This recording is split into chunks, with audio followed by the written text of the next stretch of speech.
tous. Alors aujourd'hui nous sommes mercredi, j'ai commencé à filmer lundi.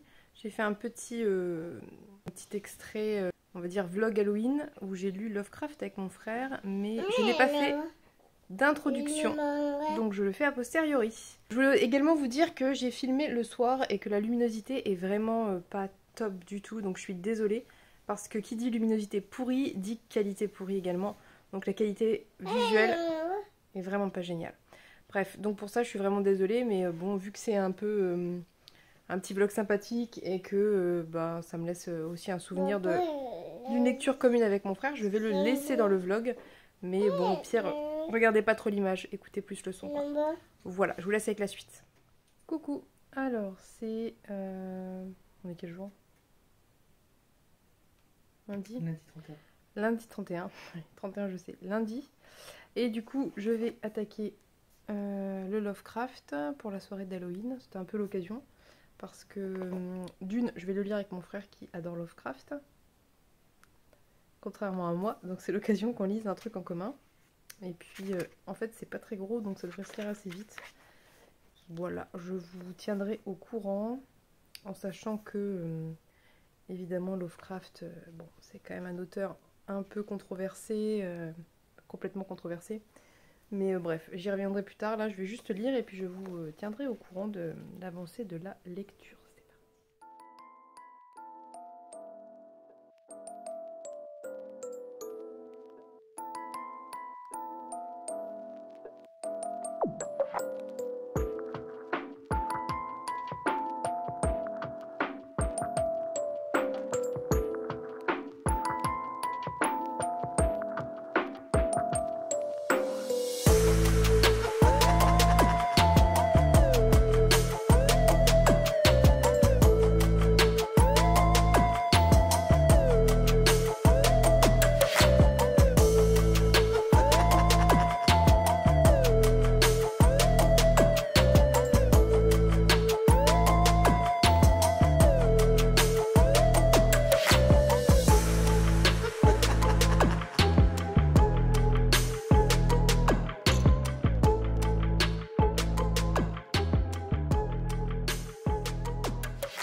Petit point lecture. Donc j'ai lu combien? 4 chapitres? Là on est au 4e? On a lu 3 chapitres. On a lu 3 chapitres. Qu'est-ce que je peux dire? C'est une écriture qui est assez particulière parce que c'est à la fois assez pompeux, on va dire. Il y a beaucoup de périphrases, beaucoup de... Bref, un peu pompeux. Mais en même temps, ça a un côté très oralisé. Il y a des points de suspension, il y a, je sais pas comment dire, des interruptions dans le récit. Bref, ça a un côté très oralisé. L'écriture est bien faite dans la mesure où effectivement c'est confus, le narrateur est confus et ça exprime, ça met en avant le fait qu'il ne peut pas expliquer ce qui lui arrive et ce qu'il a vécu ou ce qu'il pense avoir vécu ou ce qu'il n'est pas sûr d'avoir vécu, mais bref. Donc c'est un peu confus comme ça, et là, en fait, si vous voulez, la structure et la forme de la narration sert la confusion du vécu du narrateur. Voilà. Et on a un champ lexical hyper marqué dès le début autour de... qu'est-ce que c'était? Déjà la première page. Ouais. Juste sur la première page, on a cauchemar, terreur, seule planche de salut, conviction désespérée.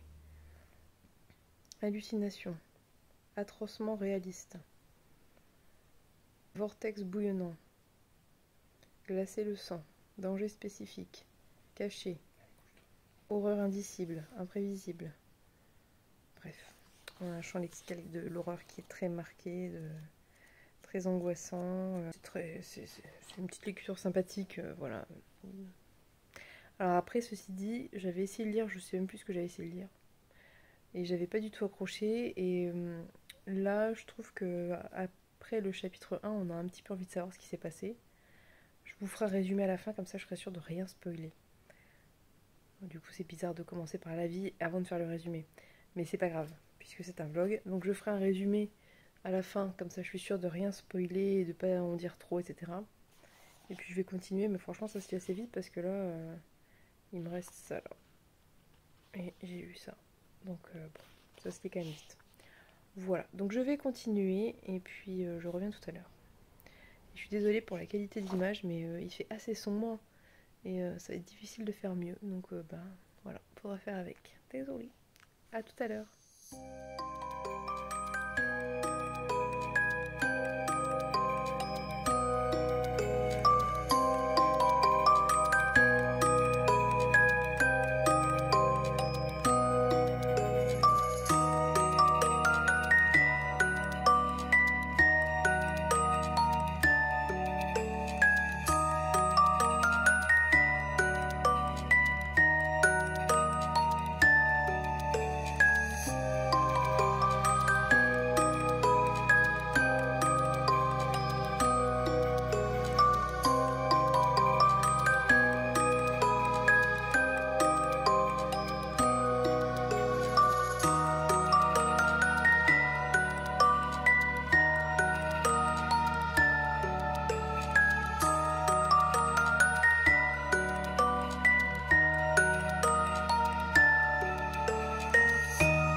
Petit point lecture au chapitre.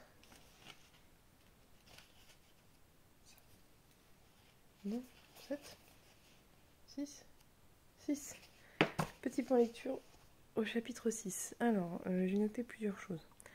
Les aspects intéressants, purement en rapport avec la narration de l'histoire et tout, c'est d'une part le paradoxe qu'il y a entre l'imagination, la mémoire, le souvenir. Ça veut dire que le narrateur est, comment dire, est dans un paradoxe entre ce qu'il espère être du rêve, du faux, et l'impression et le fait que ça soit potentiellement du souvenir. Et donc en fait, ce qui est intéressant, c'est que si vous voulez, tout ce qui se passe n'est pas affreux jusqu'au moment où le narrateur se réveille de ses rêves et se dit que ce n'est peut-être pas en fait juste des rêves, donc de l'imaginaire, mais du souvenir. Et en fait, tout l'horreur se joue dans ça, dans le fait que c'est des rêves, mais c'est potentiellement des souvenirs.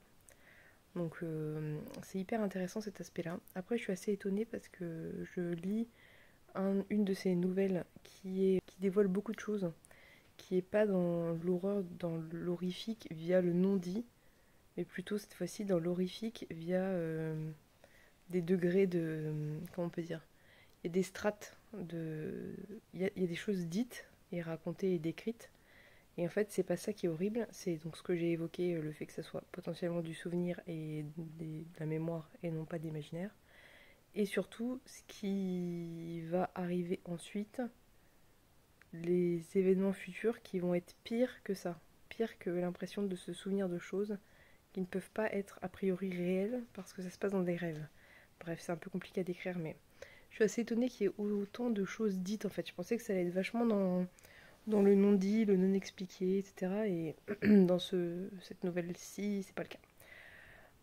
Autre point que je voulais évoquer cette fois-ci, qui sont un peu plus en rapport avec l'auteur en lui-même. Il y a un très très fort, vraiment j'ai une impression très forte d'un gros élitisme intellectuel. Genre quand il décrit, à un moment il fait une description d'une société où les gens qui ont le droit de voter, c'est ceux qui ont fait leurs preuves à l'école, quoi, en gros. Et à plusieurs reprises, ça revient cette impression de gros élitisme intellectuel de la part de l'auteur, qui en gros, moi ça me donne vraiment l'impression qu'il se prend pas pour n'importe qui, et qu'il estime que les gens qui ont voix au chapitre sont les gens qui peuvent se prévaloir de diplômes universitaires. En gros, c'est ça.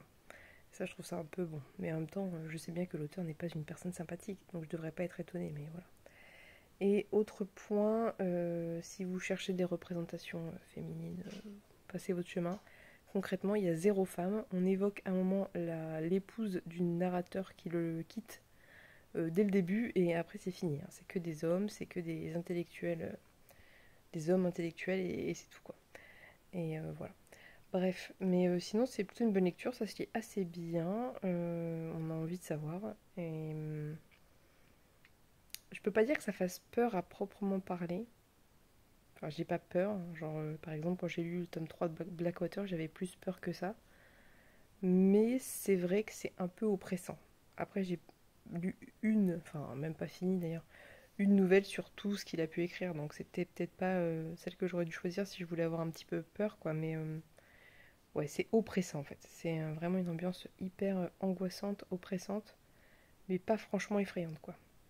Voilà, donc je vais avancer et je vous referai un point lecture dans quelques chapitres, pages, je ne sais pas. Même si à vrai dire, là on a lu 2 tiers, je pense. Donc voilà, à plus tard.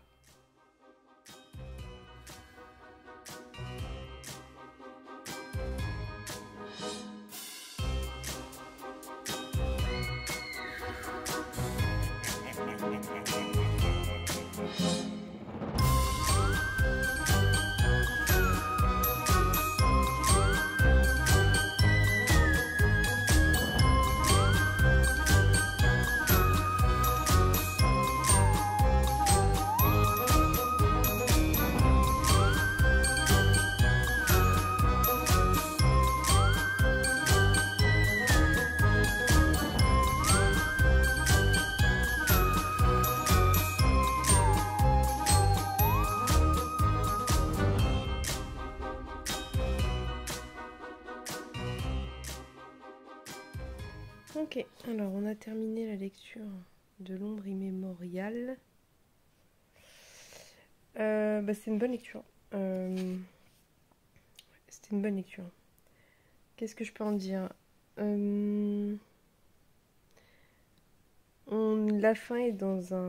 Ça se termine plus dans un peu plus angoissant que ce que c'était jusque-là. Pour le coup, l'angoisse venait de là où je l'attendais, c'est-à-dire que c'est une angoisse causée par l'absence de certitude, l'absence de description, le biais des perceptions du narrateur qui sont volontairement faussées et remises en question. Du coup, on ne sait pas si il y a quelque chose, ce que c'est, si en fait il n'y a rien, si il y a quelque chose et que c'est contre lui, ou bref. Donc voilà, l'absence de certitude, l'absence de description concrète qui met des mots sur des choses tout simplement. Toujours le changement de perception du narrateur entre les perceptions oniriques et les perceptions réelles, si tant est que ça soit réel. Donc ces perceptions d'humain et ces perceptions dans ses rêves, qui évidemment montrent les choses sous différents aspects. C'est intéressant. Alors s'il y a bien quelque chose dans lequel Lovecraft est doué, c'est bien ça. C'est la description des perceptions, l'absence de description, comment on peut dire, le traitement de la mémoire, du souvenir, de la certitude et de l'incertitude, le fait de donner des choses et de constamment les remettre en question. C'est beaucoup de jeux sur ce qui est, ce qui n'est pas, ce qui pourrait être, ce qui a été, ce qui sera, le mélange entre l'espace, le temps. Et quand je dis le temps, c'est sur des millénaires. Le temps court et le temps long, bref. C'est vrai que c'est très intéressant. C'est un travail très intéressant sur tous ces sujets-là. Le temps court, le temps long, le temps à échelle humaine, le temps à échelle autre qu'humaine, le temps à l'échelle planétaire et extraplanétaire. Bref, faut le lire pour se mettre dedans. Donc voilà, c'était une bonne lecture, la fin est aussi bien que ce que j'aurais pu espérer. Moi j'aime bien ce genre de fin. Je vous laisserai découvrir si ça vous intéresse. Je vais pas vous dire la fin, c'est pas drôle sinon. C'est un peu dommage. C'est un peu comme lire un Agatha Christie en sachant qu'il est meurtrier. Ça n'a pas d'intérêt, ça n'a pas de sens. Voilà. Toujours avec ma luminosité pourrie. Bref, je vais vous faire un résumé, vite fait, quand même, parce que je l'ai pas fait. Je vais pas vous lire le résumé qui est derrière parce qu'il me semble pas du tout pertinent, très franchement. Donc en gros, ça se passe au début du XXe siècle. C'est l'histoire d'un professeur, un professeur d'économie politique qui enseigne un jour en classe, comme en cours magistral, comme tout enseignant à la faculté, et qui, en plein milieu d'une phrase, s'évanouit devant ses élèves et se réveille une demi-journée plus tard, je crois. Sauf qu'à son réveil, il a totalement changé de comportement, et quand je dis changer de comportement, c'est les expressions faciales, la manière de se déplacer, la manière de parler. Il est tellement différent que sa femme le quitte parce qu'elle ne le reconnaît plus, il fait peur aux gens. Et cette nouvelle personnalité, on va dire, se plonge ardemment dans les études de plein de choses, de différentes choses. Il voyage, il fait des études et des recherches. Et 5 ans plus tard, un beau jour, l'ancienne personnalité, on va dire, revient d'un coup. Il s'éveille, revient à lui. Et en fait, lui, au moment où il se réveille, donc la première personnalité, il se réveille à l'instant où il s'est endormi pour lui. Sauf qu'entre-temps, il s'est écoulé, il me semble, 5 ans, 4 mois et 16 jours ou 13 jours, bref. Donc, il a un trou de 5 ans.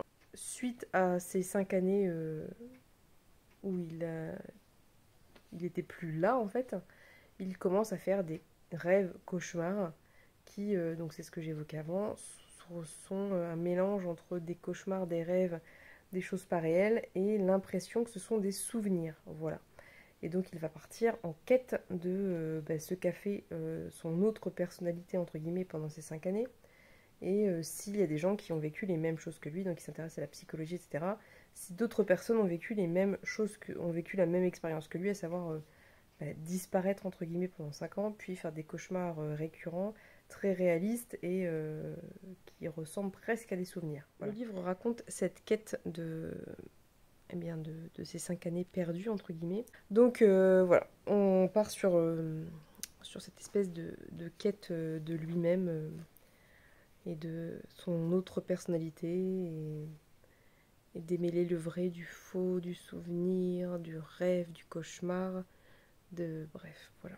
C'est très intéressant, évidemment. C'est d'autant plus intéressant que c'est constamment sur la corde raide entre la recherche scientifique et le pur délire, la folie. Voilà. Je peux pas trop en dire sans... ça se découvre. En fait, ça se découvre, hein, tout simplement. Et puis, il n'y a pas grand-chose de plus à dire parce qu'en fait, c'est pas tant l'histoire en soi qui est intéressante que la manière de l'écrire et la manière de le présenter. Ça fait partie des histoires où, si vous voulez, l'histoire en elle-même n'est pas forcément hyper originale, on va dire. C'est toute l'écriture qui fait tout. Ça veut dire qu'on prend la même histoire écrite par quelqu'un d'autre. L'intérêt serait certainement vraiment moindre. Donc j'imagine que d'autres histoires de Lovecraft sont beaucoup plus intéressantes à proprement parler. Je veux dire, juste la structure narrative. Là, c'est vraiment une question d'écriture. Je pense que c'est l'écriture qui fait tout et c'est vraiment la manière de traiter les choses. Après, je pense, enfin je me suis pas renseignée mais ça serait intéressant de le faire. Je pense que Lovecraft à traduire, ça doit être une tannée. Parce que j'ai l'impression que... Parce que déjà, par exemple, mon frère et moi, on n'a pas lu la même traduction. Lui, il a lu l'ancienne traduction de 54, révisée en 91, quelque chose comme ça. Et moi, j'ai lu une des dernières de 2015. Et alors, on est d'accord, sur le gros, c'est la même chose, hein, mais sur le gros. Et ça change quand même, la précision des mots change le sens. Et je pense que Lovecraft, lui, son délire, c'est ça, c'est jouer avec les mots.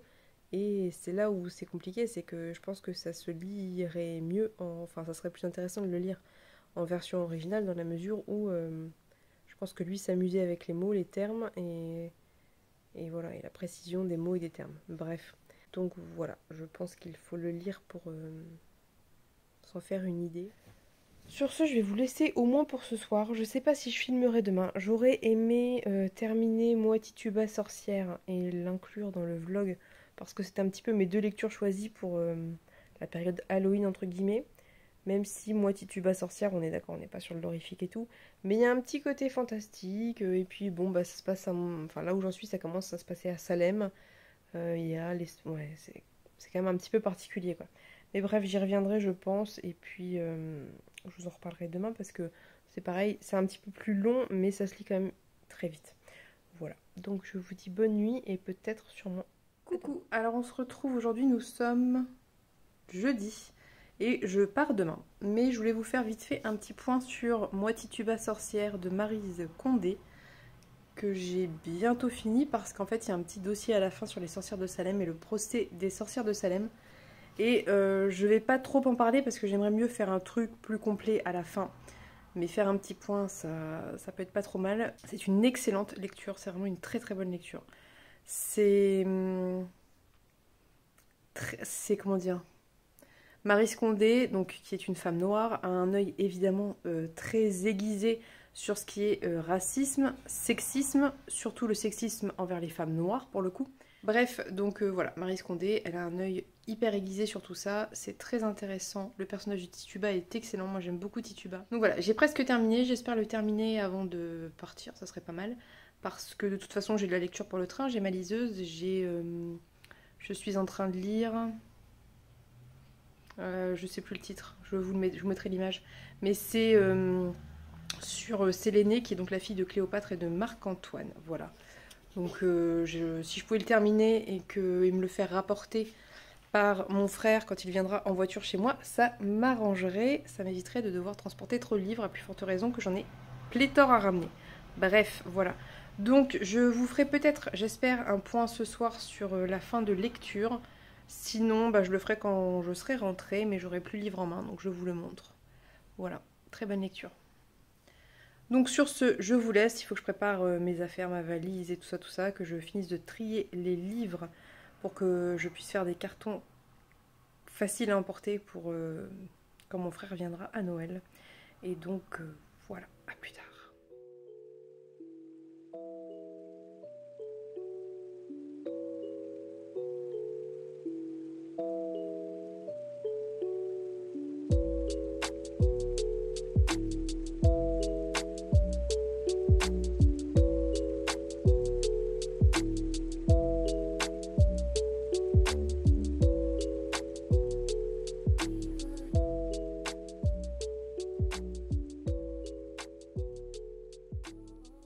Coucou, alors on est samedi, je suis rentrée hier, je n'ai donc pas terminé le vlog puisque hier quand je suis rentrée, bah la flemme.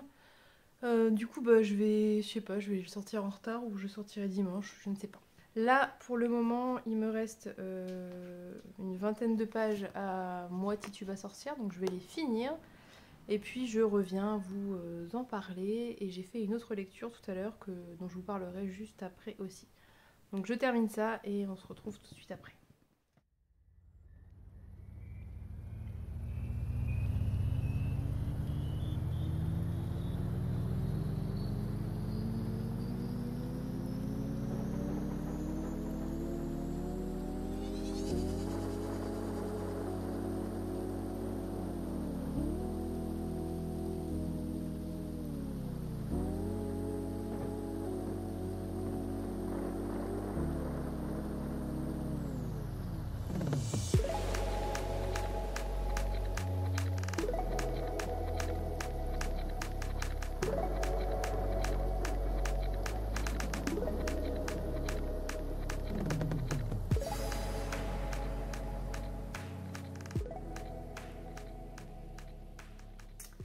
Ok, donc j'ai fini, ça y est, Tituba, Moi Tituba sorcière de Maryse Condé, qui était une très très bonne lecture qui se lit très vite. Alors c'est vrai que j'ai pas été dans des conditions peut-être idéales pour l'enchaîner, parce que j'étais dans ma famille et que je lisais moins, en session moins grosse que de coutume.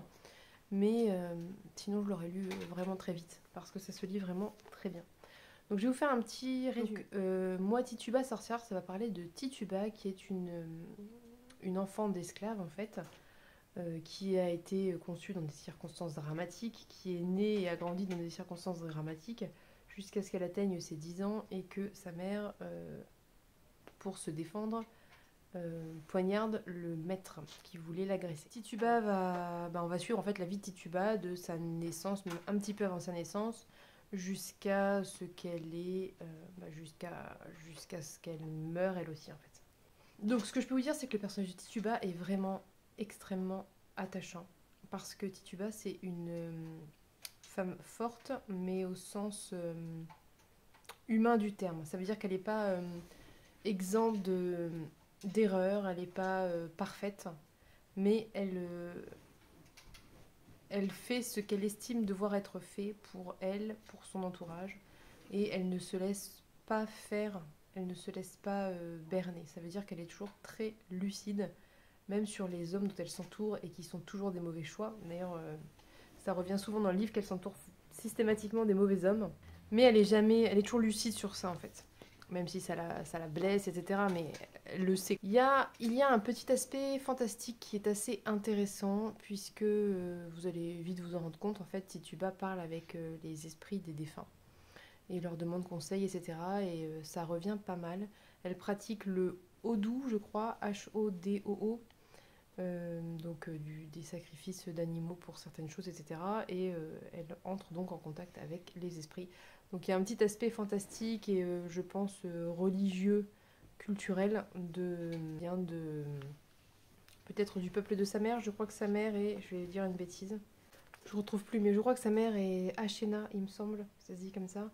Et donc j'imagine que c'est une pratique religieuse, les sacrifices animaux, etc. Je sais pas trop, j'ai pas forcément trop cherché, et dans les notes à la fin, il n'y a pas forcément de détails. Donc, ce qui est assez intéressant, c'est que du coup, Tituba naît sur l'île de Barbade. Elle naît aux Barbades, et elle naît en fait dans un statut un petit peu particulier parce que elle n'est pas à proprement parler esclave, et l'enfant en fait appartient à personne, donc Tituba n'appartient à personne, elle n'est pas vraiment libre, faut pas exagérer, mais elle n'est pas vraiment esclave, elle est dans un statut un petit peu particulier, mais tout au long de l'œuvre, parce que finalement même quand elle se fait acheter entre guillemets, elle n'est pas esclave, donc c'est pas, voilà, bon, c'est un peu particulier. J'ai trouvé que c'était un livre très intéressant parce que Marie Scondé met bien en avant le racisme déjà pour commencer, et toutes les questions qui ont attrait au racisme, c'est-à-dire en quoi les blancs valent mieux que les noirs, pourquoi comment ils peuvent se permettre comment dire, de posséder d'autres êtres humains. Voilà, il y a toute cette question sur le racisme qui est très développée, qui est très intéressante, et évidemment mise en parallèle de toute la question sur la misogynie et le sexisme de la société, Tituba ayant un petit peu de double peine puisqu'elle est une femme et qu'elle est noire. Donc forcément, toutes ces questions-là sont posées et sont très intéressantes, puisqu'à plusieurs moments, Tituba dit que dans tous les cas, noir ou blanc, les hommes gagnent toujours, quoi qu'il arrive, et que les femmes sont toujours les perdantes. Et elle met son... À plusieurs reprises, on la voit un petit peu faire un parallèle entre sa situation de femme noire et la situation des femmes blanches, qui est mieux parce qu'elles ne sont pas esclaves et qu'elles vivent dans, pour la plupart, en tout cas celles qu'elles croisent, vivent dans le luxe, etc. Donc on est d'accord, c'est pas la même chose, mais elle voit bien quand même que ces femmes blanches ne sont pas heureuses, bien au contraire, elles sont peut-être même encore plus malheureuses dans une certaine mesure, attention. Mais elle regarde les petites filles blanches qui ont des obligations de ne pas bouger, d'à peine respirer, etc. Elle se souvient qu'elle, quand elle était petite, et c'était le cas de toutes les petites filles noires de la plantation, elle courait partout, elle pouvait marcher dans la boue, enfin vivre en fait. Et elle se dit que finalement, pas être une femme blanche, c'est pas non plus tellement enviable, et que si on a un mauvais mari, ben voilà, on a une vie affreuse. Il y a une partie qui est très intéressante puisque Tituba se retrouve à Salem et qu'en fait c'est le fait historique évoqué. Et donc Tituba est un personnage, est une femme ayant existé. Et donc ça se base sur en fait l'histoire de cette femme qui est évidemment peu connue puisqu'on n'écrit pas l'histoire des femmes noires, on n'écrivait pas l'histoire des femmes noires, hein, personne n'en avait rien à faire. Et que finalement c'est ce qui est un petit peu traité, c'est qu'elle n'existe plus que, elle n'est plus qu'une ligne d'histoire et dans la mémoire des descendants, voilà. Mais sinon, elle n'existe pas dans les livres d'histoire institutionnels, si vous voulez. Et du coup, en fait, Tituba est l'une des femmes qui a été arrêtée pour sorcellerie à Salem.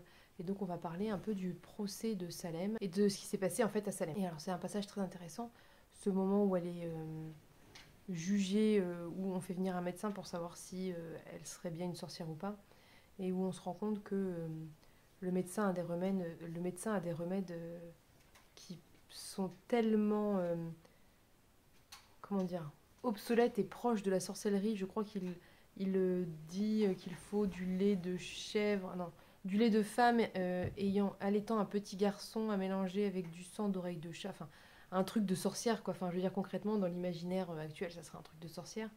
Et lui étant un homme blanc, il n'est pas une sorcière. Tituba étant une femme noire, ses remèdes sont des remèdes de sorcière. Voilà. Mais il y a beaucoup de... L'autrice, mais vraiment, vraiment, avec beaucoup de talent, ça en avant, tous ces paradoxes, toutes ces choses qui n'ont aucun sens et qui sont aberrantes et scandaleuses, c'est même pire que scandaleux. Scandaleux, c'est même trop léger pour ce qui se passe là-dedans, quoi.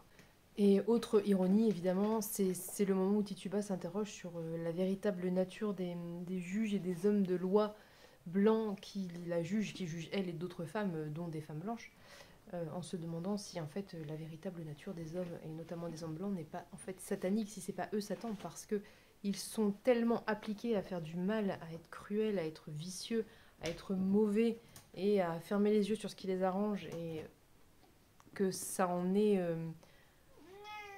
la situation est inversée. Mais c'est comme avec le médecin, la situation s'inverse.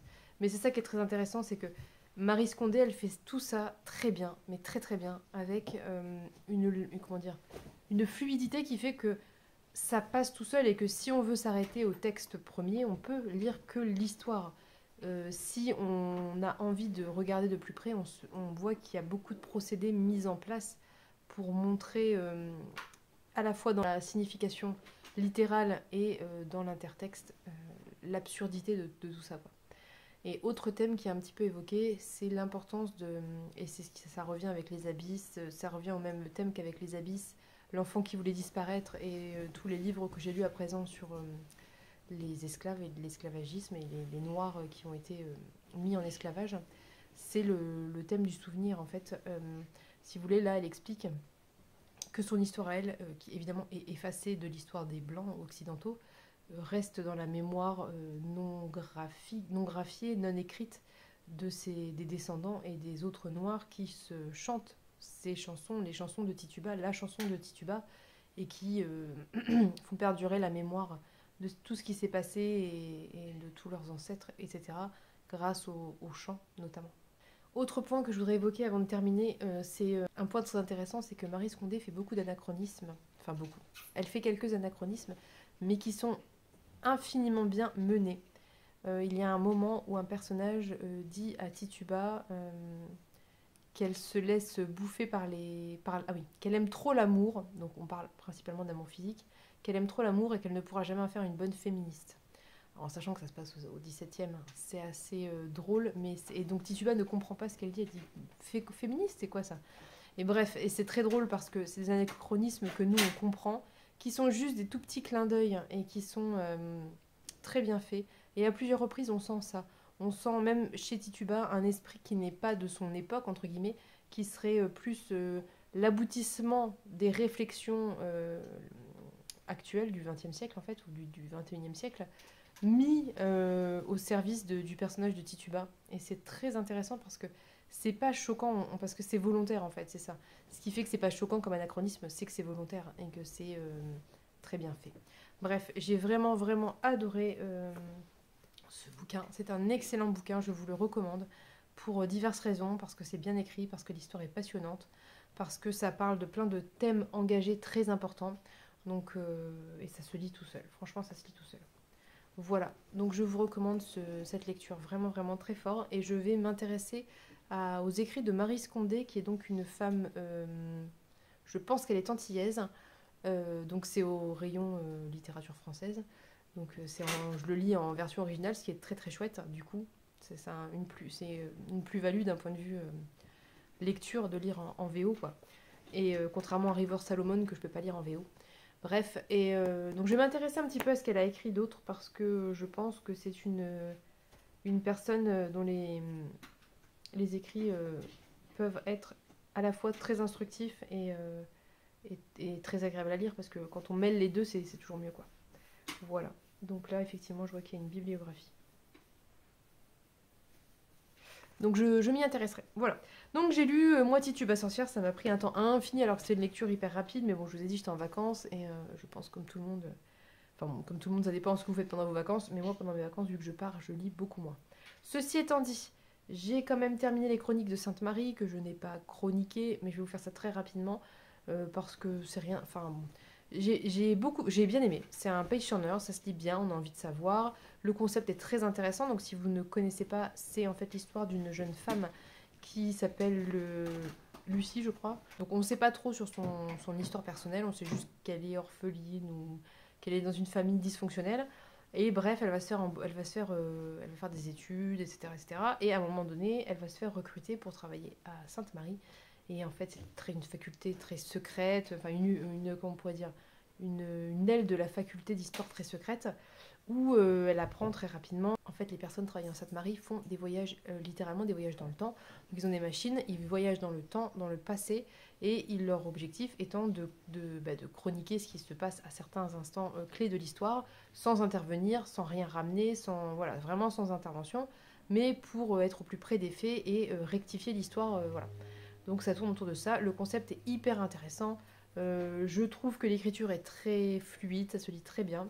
Après, bon, je pense que ça va être de la littérature jeunesse, je pense. Hein. C'est pas non plus. C'est une lecture sympathique. Je vais lire le 2 parce que je veux voir, vu que je sais qu'il y a quand même pas mal de tomes, je veux voir comment ça évolue en fait, tout simplement, parce que des fois un tome 1 peut être un petit peu léger et en fait par la suite ça devient beaucoup plus passionnant. Mais c'est vrai que bon, j'ai bien aimé, mais ça restera pas non plus, c'est pas une lecture qui resterait dans mes annales de lecture. Quoi. Il y a un traitement intéressant puisqu'en fait quand ils partent en voyage, ils partent en équipe mixte, et il y a des moments où on sent des réflexions quand même autour du sexisme, autour du rapport homme-femme, autour de... Voilà, il y a quand même des petites choses intéressantes, et c'est pour ça que je veux continuer, parce que je veux voir si ça évolue dans le bon sens. Je sais même pas quand a été édité le premier tome, le premier volume, mais si ça remonte à déjà quelques temps, et qu'il y a quand même pas mal de tomes sortis depuis, peut-être que ça a été plus exploité, que ça peut être plus intéressant. Voilà, pour les chroniques de Sainte-Marie. Sinon, ce matin, j'ai reçu et j'ai lu Space Boy, donc de Stephen McCraney. Ça va être difficile à résumer. Alors en gros, c'est l'histoire d'Amy, qui est une lycéenne, je crois qu'elle a 15 ou 16 ans, qui vit... Alors attendez, je vais vous dire exactement. Elle vit dans l'espace lointain, dans une colonie de l'espace lointain où son père travaille dans les mines. Donc ils vivent en fait dans l'espace quoi. Et puis en gros, son père est renvoyé et on leur dit qu'ils n'ont plus de travail pour lui et qu'il doit repartir sur Terre avec sa famille. Sauf que le voyage pour aller sur Terre est un voyage de 30 ans. Comme la science a pas mal évolué, on cryogénise les gens et en fait ils se réveillent à l'état où ils sont endormis mais 30 ans plus tard. Ce qui évidemment pour une adolescente est extrêmement compliqué à vivre puisque ça veut dire que les amis qu'elle va laisser, quand elle va se réveiller pour elle, il se sera écoulé rien du tout pour elle comme si de rien. Et ses amis auront 45 ans quoi. Donc ça va pas mal traiter de ça, traiter de la différence de mode de vie entre l'espace et la Terre, l'amitié, le temps, voilà, les rapports familiaux. C'est hyper intéressant. Le tome 1 est extrêmement introductif, mais on sent bien les graines qui sont plantées. On voit les graines rapport à la technologie qui sont plantées. Je pense qu'il va y avoir une remise en question de certaines choses par rapport à la technologie, parce que dans la Terre, 30 ans plus tard, après son départ, tout le monde est hyper connecté. Donc je pense que ça va être pas mal traité. Et puis il y a aussi l'apparition d'un garçon qui est un petit peu mystérieux, qui déstabilise Amy, donc notre héroïne, qu'elle n'arrive pas à cerner. Et je pense qu'il va y avoir quelque chose autour de lui, puisque on le voit apparaître ponctuellement, mais toujours c'est assez fort quand il apparaît. Donc Amy a une espèce de capacité, on va dire, c'est que pour elle, les gens ont une saveur et en fait, elle voit les gens, je sais pas si c'est comme vous pourriez dire peut-être, ça serait plus dire les gens ont une odeur particulière, elle c'est une saveur. Par exemple, elle associe sa mère à la menthe, je crois, et elle associe ça à des traits de caractère, genre la menthe c'est piquant et vif, son père c'est le chocolat, c'est plus doux et chaleureux. Voilà, elle associe les gens à des saveurs et c'est, je pense, aussi un des points qui vont être par la suite traités. Donc moi je vois ces trois points-là qui seront par la suite développés. Je pense qu'il y a pas mal de tomes, si je ne dis pas de bêtises. Je pense qu'on en est à 8 ou... Là ils disent... Ah, le 7e tome va paraître début 2022. Donc j'ai pas regardé s'il était paru, mais a priori on en est au moins au 7e, probablement bientôt un 8e, j'imagine. Donc voilà, franchement, c'est une bonne lecture. Je pense que c'est une bonne lecture aussi à mettre dans les mains peut-être d'adolescents, de préadolescents. En tout cas, ce tome-là, on peut quoi, parce qu'il se passe rien qui soit déconseillé la lecture des plus jeunes, mais ça pose des questions qui peuvent être, je pense, importantes à la préadolescence. Voilà. Notamment tout ce qui va être autour d'Internet, des technologies, de l'amitié, des relations humaines, bref, des sujets très intéressants. Donc je vais commander, je pense, prochainement le 2, que je lirai également, parce que en fait, les BD jeunesse, je ne les commande pas que pour moi, je les commande aussi pour mes enfants notamment. Donc voilà, j'ai une petite collection de BD jeunesse et de livres jeunesse pas trop mal, et donc celui-ci en fera partie, et je pense prendre la suite parce que c'est intéressant. Voilà, donc finalement, cette semaine, j'ai pas lu énormément. J'ai quand même lu le Lovecraft, j'ai fini les Chroniques de Sainte-Marie, j'ai lu la petite BD et j'ai terminé Moitié tube à sorcière. J'ai attaqué une nouvelle lecture dont je ne sais toujours pas le titre, que je vous remettrai ici parce que je l'ai déjà évoqué, qui est plutôt pas mal, même si je dois admettre que l'intervention de la narratrice, c'est un petit peu comme La femme ours, qui se justifie sur ses choix d'écriture, m'agace un poil. Mais à voir, il faudrait que je continue et que je me renseigne peut-être un petit peu sur le livre parce que ça traite, donc je crois que je l'ai déjà dit, mais ça traite principalement donc de Cléopâtre et de Marc-Antoine et des enfants que Cléopâtre a eus avec César et Marc-Antoine. Donc c'est plutôt intéressant d'un point de vue historique, surtout que je pense que l'autrice est assez engagée et essaie de défaire les clichés qu'il y a autour de Marc-Antoine qui serait un rustre, un beauf en fait, un beauf de l'Antiquité. Et elle explique que c'est pas du tout le cas, que c'est une personne qui est extrêmement cultivée, qui a fait ses études, donc c'est un Romain qui a fait ses études à Athènes, à Rhodes, qu'il est, enfin voilà, elle en parle bien. Elle parle aussi de Cléopâtre qui est souvent vue comme une, comment on peut dire ça poliment, comme une fille facile, on va dire. Et elle explique que c'est pas du tout le cas, que à l'heure, en tout cas au moment où elle a son 4e enfant, elle n'a connu que 2 hommes, César et Marc-Antoine. Et puis que c'est une femme politique hyper intéressante, quoi. Bref, donc elle remet un petit peu des choses en place, c'est intéressant. Surtout que moi, c'est pas. L'Antiquité, César, je connais pas trop mal. J'ai lu la guerre des Gaules, enfin, j'ai quand même des petites connaissances. Mais c'est vrai que ce qu'il se passe après la mort de César, je m'y connais pas trop. Un petit peu sur Octave, mais pas des masses. Et Marc-Antoine et Cléopâtre, pas du tout. Donc c'est sympa, ça me permet de découvrir. Et puis de découvrir aussi, apparemment, la fille de Marc-Antoine et Cléopâtre, qui est Sélénée, qui sera eh bien un personnage par la suite important qui, je pense, va être au pouvoir ou quelque chose comme ça. Donc voilà, je vais continuer ça tranquillement. C'est ma lecture sur liseuse, donc je me mets pas la pression. Je lis un petit peu chaque soir selon mes envies. Et en plus, c'est addictif, plus je vais lire, mais c'est vrai que là, c'est un petit peu particulier. C'est de l'histoire, on n'est pas sur un gros page turner, quoi. Bref, voilà. Donc sur ce, je vais vous laisser parce que finalement, j'ai beaucoup tourné pour le jour avant postage. Je pense que je vais essayer de le monter dans la foulée et peut-être de le poster ce soir, sinon ça sera dimanche. Voilà. Vous saurez au moment où vous verrez ce que je dis là, vous saurez quand est-ce que j'ai réussi à le poster. Voilà, et puis de toute façon, on se retrouve mercredi pour une nouvelle vidéo. Si je ne m'abuse, j'ai prévu quelque chose. Et puis le week-end prochain pour un vlog hebdomadaire, puisque là, j'ai beaucoup de lectures à faire. Beaucoup, beaucoup de lectures à faire. D'autant que j'avais fait des réservations de médiathèque qui sont arrivées. Donc il faut que j'enchaîne un petit peu et que je m'active sur mes lectures. Voilà. Donc je vous laisse, je vous souhaite une bonne journée, une bonne semaine et je vous dis à bientôt pour une prochaine vidéo. Bye bye.